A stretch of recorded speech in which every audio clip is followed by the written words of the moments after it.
வணக்கம். இன்னைக்கு நாம பார்க்க போற ஆதாரம் கொஞ்சம் வித்தியாசமானது. சொல்லப்போனா ரொம்ப சர்ச்சைக்குரியது. ஆமா.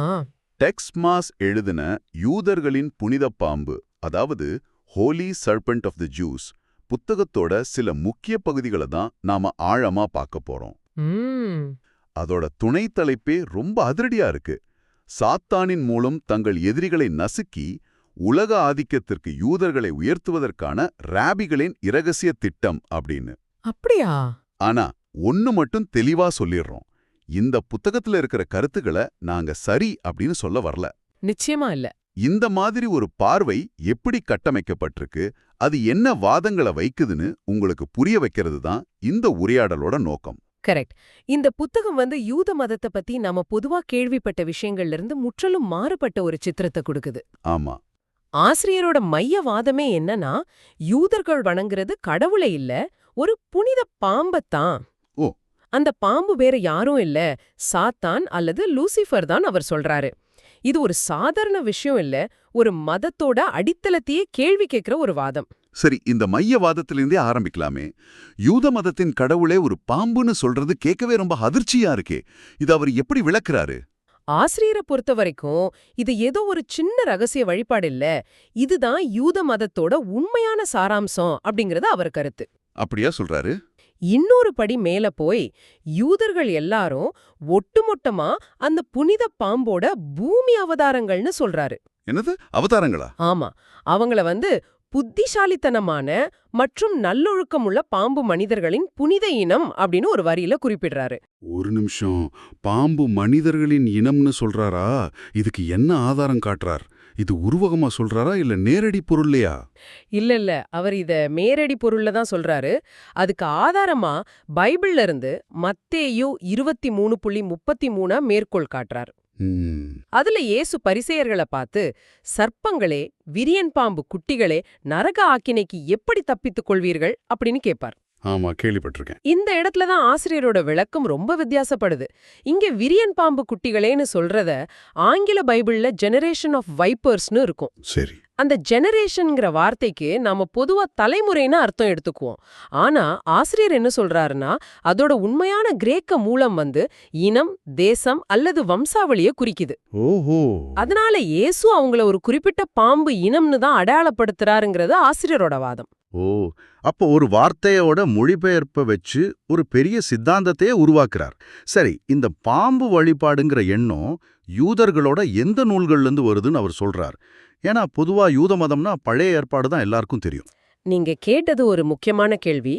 யூத மதம்னா பழைய ஏற்பாடு மட்டும்தான் நினைக்கிறதே ஒரு தப்பான புரிதல்னு ஆசிரியர் சொல்றாரு. அப்படியா? உண்மையான யூத மதத்தோட ஆன்மா கபாலா அப்புறம் தல்மூத் போன்ற நூல்கள்ல தான் இருக்குன்னு அவர் வாதிடுறார். இந்த நூல்கள் சாதாரண மக்களுக்கு தெரியாத மறைபொருள் போதனைகளை கொண்டிருக்குதான். கபாலா, தல்மூத், இந்த பேர்களை கேள்விப்பட்டிருக்கேன். ஆனா அதுல என்ன இருக்குன்னு சரியா தெரியாது. அதுல தான் இந்த பாம்பு வழிபாட்டுக்கான ரகசியங்கள் இருக்கா? ஆசிரியர் சொல்றது அப்படிதான். கபாலா தான் யூத வாழ்வின் இதயம்னு அவர் குறிப்பிடுறார். அதுல வெறும் ஆன்மீகம் மட்டுமில்லாம மாயாஜாலம், ஜோதிடம், ஆவிகளுடன் பேசுறதுன்னு பல விஷயங்கள் இருக்கிறதா சொல்றாரு. ஓ. இந்த கபாலா போதனைகளின்படி யூதர்கள் எதிர்பார்க்கிற மேசியா, அதாவது மீட்பர், பாதாளத்திலிருந்து எழும்பி வர லேவியாதான் என்ற ஒரு மாபெரும் பாம்புதான் ரபீக்கள் நம்புறதா ஆசிரியர் எழுதுறார். அடேங்கப்பா, இது ஏதோ கற்பனை கதை மாதிரி இருக்கு. அந்த பாம்புதான் யூதர் அல்லாதவங்களை அழிச்சு யூதர்களுக்கு உலக ஆதிக்கத்தை கொடுக்கும்னு சொல்றாரு. சரி, தல்முத் பத்தி என்ன சொல்றார்? அதுலயும் இதே மாதிரி விஷயங்கள் இருக்கா? தல்மோத் இன்னும் ஒருபடி மேல போகுதுன்னு ஆசிரியர் சொல்றார். அதுல யூதர்களோட ஓய்வு நாள்ல கூட பாம்புகளை வசியப்படுத்த அனுமதி இருக்குன்னு குறிப்பிடுறாரு.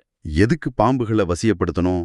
எதுக்குன்னா எதிரிகளை அழிக்கிறதுக்காக அந்த பாம்புகளை ஏவி விடலாமா. அப்படியா? இது வெறும் குறியீடா சொல்லப்படல, ஒரு நடைமுறை வழிகாட்டுதல் மாதிரி சொல்லப்பட்டிருக்குன்னு அவர் விளக்குறார். அப்போ பாம்புங்கிறது அவங்க கிட்ட ஒரு ஆன்மீக சின்னம் மட்டுமல்ல, ஒரு ஆயுதமும் கூடங்கிறது அவர் வாதம். சரி, இந்த நூல்கள்ல இப்படிப்பட்ட கருத்துக்கள் இருக்குன்னு சொல்றார். இதை தாண்டி சின்னங்கள் மூலமாவும் இந்த வாதத்தை நிரூபிக்க முயற்சி பண்றாரா? ஏன்னா இந்த புத்தகத்தோட அட்டைப்படமே ரொம்ப வினோதமா இருக்கு. ஒரு பாம்பு ஒரு குழந்தைய முழுங்குற மாதிரி. ஆமா, அந்த சின்னத்துக்கு ஒரு பெரிய விளக்கம் கொடுக்கறாரு.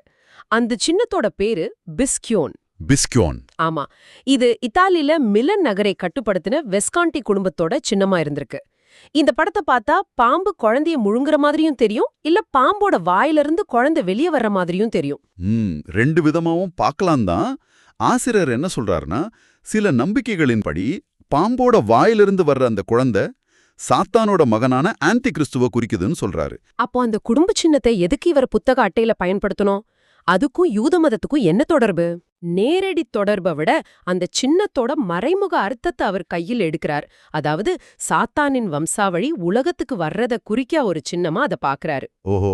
ஆனா இதுல ஒரு சுவாரஸ்யமான விஷயம் இருக்கு. ஒரிஜினல் பிஸ்கியோன் சின்னத்துல பாம்போட தலையில ஒரு கிரீடம் இருக்கும். ஆனா இவரோட புத்தக அட்டையில அந்த கிரீடத்தை நீக்கிட்டார். ஏன் அப்படின்னு அவரே விளக்குறார். இயேசு கிறிஸ்துவ மட்டும்தான் ராஜாங்கிற கௌரவத்துக்கு தகுதியானவர், அதனால அந்த சாத்தானிய பாம்புக்கு கிரீடம் இருக்கக்கூடாதுன்னு நீக்கிட்டாதான் சொல்றாரு.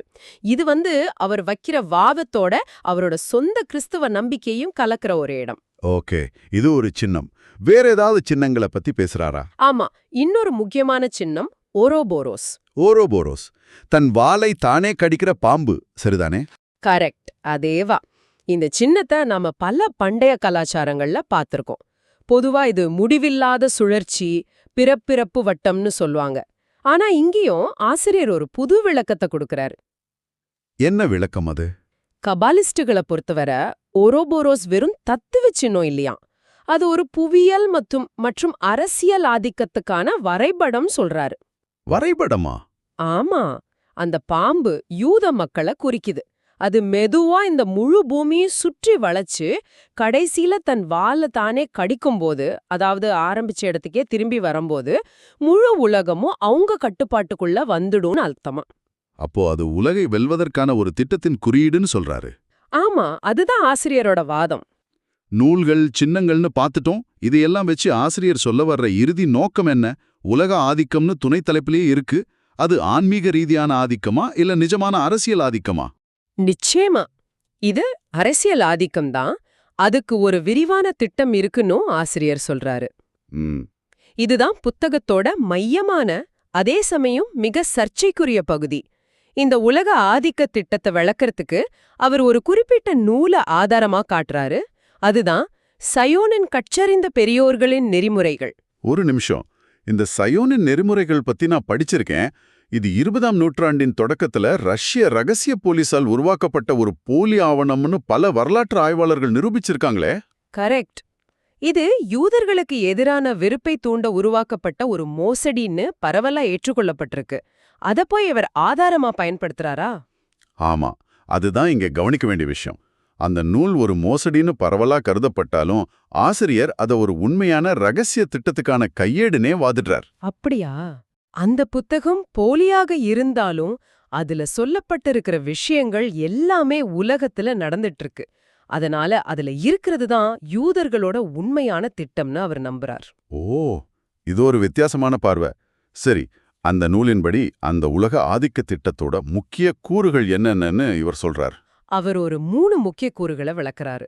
முதல்ல மாபெரும் சுத்திகரிப்பு. மாபெரும் சுத்திகரிப்பா? ஆமா, தி கிரேட் பியூரிஃபிகேஷன். இந்த திட்டத்தின்படி யூதர்கள் உலகை ஆள்வதற்கு முன்னாடி கிறிஸ்தவர்கள் மற்றும் பிற யூதர் அல்லாதவர்கள் எல்லாரும் அழிக்கப்படுவாங்களாம். என்னது இது? கேட்கவே பயங்கரமா இருக்கு. இது ஒரு இனப்படுகொலைக்கான திட்டம்னு அவர் சொல்றாரு. 2வது, ஒழுங்கற்றதிலிருந்து ஒழுங்கு. ஓடோ அப்சாவ், கேள்விப்பட்டிருக்கேன். ஆமா, இது ஒரு லத்தீன் சொற்றொடர். அதாவது குழப்பத்திலிருந்து ஒழுங்கை உருவாக்குதல். இதன்படி கபாலிஸ்டுகள் என்ன நம்புறாங்கன்னா, ஒரு புதிய உலக ஒழுங்கை நிறுவுறதுக்கு இப்போ இருக்கிற பழைய கிறிஸ்தவ ஒழுங்க இரக்கமே இல்லாம அழிக்கணுமா. எப்படி?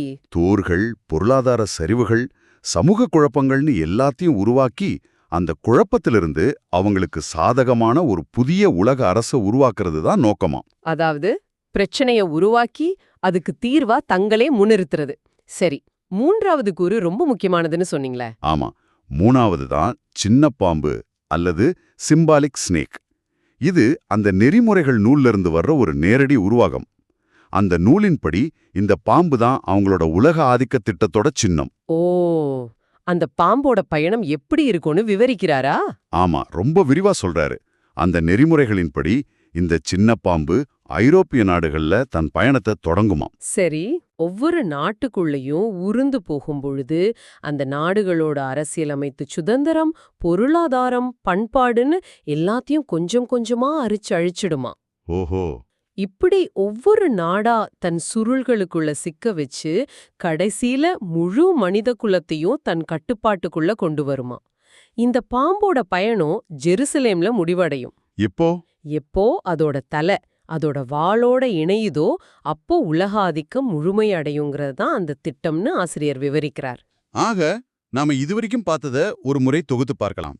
டெக்ஸ்மாஸோட ஆதாரத்தின்படி யூத மதங்கிறது பழைய ஏற்பாட்டை அடிப்படையாக கொண்ட மதம் இல்ல. கரெக்ட். அது கபாலா, தல்மூத் போன்ற நூல்களை அடிப்படையாக கொண்ட ஒரு ரகசிய பாம்பு வழிபாட்டு முறை. அந்த பாம்ப சாத்தானாக பார்க்கிறார். ஆமா, அந்த வழிபாட்டின் இறுதி நோக்கம் ஒரு பெரிய திட்டத்தின் மூலம் உலக ஆதிக்கம் செய்வது. அந்த திட்டத்துக்கான வரைபடம் தான் சயோனின் நெறிமுறைகள்ங்கிற நூல். அந்த திட்டத்தை செயல்படுத்த அவங்க பயன்படுத்துற சித்தாந்தம் ஒழுங்கற்றதிலிருந்து ஒழுங்கு.